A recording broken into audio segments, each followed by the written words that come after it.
ಮಹಾಲಿಂಗಗುರು ಶಿವಸಿದ್ದೇಶ್ವರ ಪ್ರಭು ಎಂಬ ಅಂಕಿತ ನಾಮದಿಂದ ಹಲವಾರು ವಚನಗಳನ್ನು ರಚಿಸಿ 12ನೇ ಶತಮಾನದಲ್ಲಿ ನಡೆದಿದ್ದಂತಹ ವಚನ ಕ್ರಾಂತಿಗೆ ಪುನಶ್ಚೇತನವನ್ನು ನೀಡಿದವರು ಯಡಿಯೂರು ಶ್ರೀ ಸಿದ್ಧಲಿಂಗೇಶ್ವರರು. ನಾಡು ಕಂಡಂತಹ ಅನುಭಾವಿ ಸಂತ ಶರಣರಲ್ಲಿ ಪ್ರಮುಖರು. ಸುಮಾರು 15ನೇ ಶತಮಾನದ ಕಾಲ ಸಂತಾನವಿಲ್ಲದೆ ಪರಶಿವನನ್ನು ಪ್ರಾರ್ಥಿಸಿದ ಹದರನಹಳ್ಳಿಯ ಮಲ್ಲಿಕಾರ್ಜುನ ಮತ್ತು ಜ್ಞಾನಾಂಬೆ ಎಂಬ ದಂಪತಿಗಳಿಗೆ ಶಿಶುವಾಗಿ ಕಂಡಂತಹವರು. ಗೋಸಲ ಮಠದ ಚನ್ನಬಸವೇಶ್ವರರಿಂದ ಸನ್ಯಾಸ ದೀಕ್ಷೆ ಪಡೆದು ಅವರ ಶಿಷ್ಯರಾದರು. ವಿದ್ಯಾಭ್ಯಾಸ ಮುಗಿಸಿ ಗುರುಗಳ ಅಪ್ಪಣೆಯ ಮೇರೆಗೆ ಲೋಕ ಸಂಚಾರ ಮಾಡಿ ಜನರಿಗೆ ಸನ್ಮಾರ್ಗದ ಬೋಧನೆ ಮಾಡಿದರು.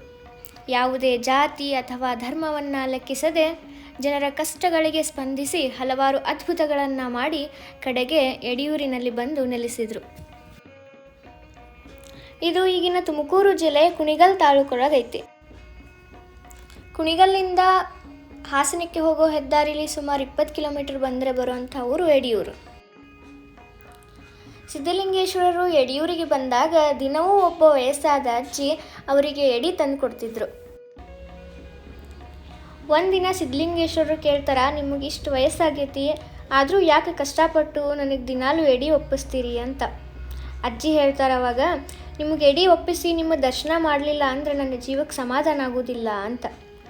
ಆ ಅಜ್ಜಿ ಆಸೆ ಹೆಂಗೆ ತಮ್ಮ ಸೇವೆ ಮಾಡೋಕ್ಕೆ ಅವ್ರಿಗೆ ಅವಕಾಶ ಕೊಟ್ಟು ಇನ್ನು ಮುಂದೆ ಈ ಜಾಗ ಯಡಿಯೂರು ಅಂತ ಹೆಸರಾಗಲಿ ಅಂತ ಹರಿಸ್ತಾರ ಸಿದ್ಧಲಿಂಗೇಶ್ವರರು. ಹೀಗೆ ಒಂದು ದಿನ ಗುರುಗಳು ತಮಗೆ ವಹಿಸಿದ ಕರ್ತವ್ಯ ಮುಗಿಯಿತೆಂಬ ಸೂಚನೆ ಸಿಕ್ಕಾಗ ಸಿದ್ಧಲಿಂಗೇಶ್ವರರು ಬೋಳಬಸವರಿಗೆ ಪಟ್ಟಾಭಿಷೇಕ ಮಾಡಿ ಸಕಲ ಜೀವಕೋಟಿಗಳಿಗೆ ಶುಭಾಶೀರ್ವಾದಗಳನ್ನಿತ್ತು ನಿರ್ವಿಕಲ್ಪ ಸಮಾಧಿಯೊಳಗೆ ಧ್ಯಾನ ನಿರತರಾಗಿ ಬಿಡ್ತಾರೆ.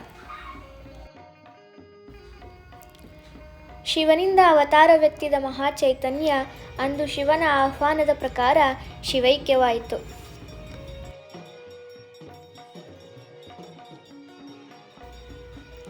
ಹಾಗಾಗಿ ಯಡಿಯೂರಿನ ಈ ದೇವಸ್ಥಾನದಲ್ಲಿರುವುದು ಸಿದ್ಧಲಿಂಗೇಶ್ವರರ ನಿರ್ವಿಕಲ್ಪ ಸಮಾಧಿ.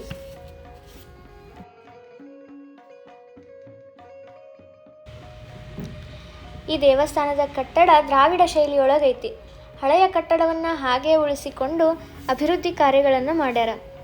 ಸಿದ್ಧಲಿಂಗೇಶ್ವರರ ಜೀವನದ ದೃಶ್ಯಗಳು ಮತ್ತು ಅವರ ಪವಾಡಗಳನ್ನು ಮೂಲ ದೇವಾಲಯದ ಸುತ್ತಲೂ ಚಿತ್ರಿಸಿ ಮಾಹಿತಿಯನ್ನು ಬರೆದಾರ.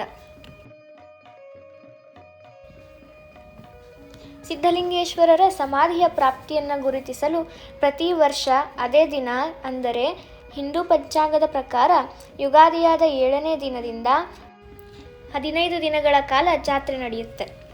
ಶ್ರೀಗಳ ನಿರ್ವಿಕಲ್ಪ ಸಮಾಧಿಯ ದಿನ ಮತ್ತು ವೇಳೆಯನ್ನು ಅನುಸರಿಸಿ ನಂದಿಧ್ವಜ ಪೂಜೆಯೊಂದಿಗೆ ಅಭಿಜಿತ್ ಮುಹೂರ್ತದಲ್ಲಿ ಅತಿ ಸಂಭ್ರಮದಿಂದ ರಥೋತ್ಸವ ನಡೆಯುತ್ತೆ.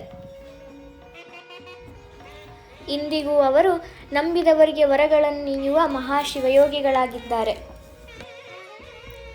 ಸಿದ್ಧಲಿಂಗೇಶ್ವರರ ದರ್ಶನಕ್ಕೆ ಬರುವ ಭಕ್ತಾದಿಗಳ ಹಸಿವು ತಣಿಸಲು ನಿತ್ಯವೂ ದಾಸೋಹದ ವ್ಯವಸ್ಥೆ ಇರುತ್ತೆ. ಒಕ್ಕಲಿಗ ನಂಬಿಯಣ್ಣನ ತೋಟದಲ್ಲಿ ಸತತ 12 ವರ್ಷಗಳ ಕಾಲ ತಪಸ್ಸು ಮಾಡಿದ ಕಾರಣ ತೋಂಟದ ಸಿದ್ಧಲಿಂಗರು ಅಂತಲೂ ಇವರನ್ನು ಕರೀತಾರೆ. ಯಡಿಯೂರು ಈಗಲೂ ಮಹಾಜಾಗೃತ ಕ್ಷೇತ್ರವೆನಿಸಿಕೊಂಡು ಹಲವಾರು ಭಕ್ತರನ್ನು ತನ್ನತ್ತ ಸೆಳೆಯುತ್ತಿದೆ.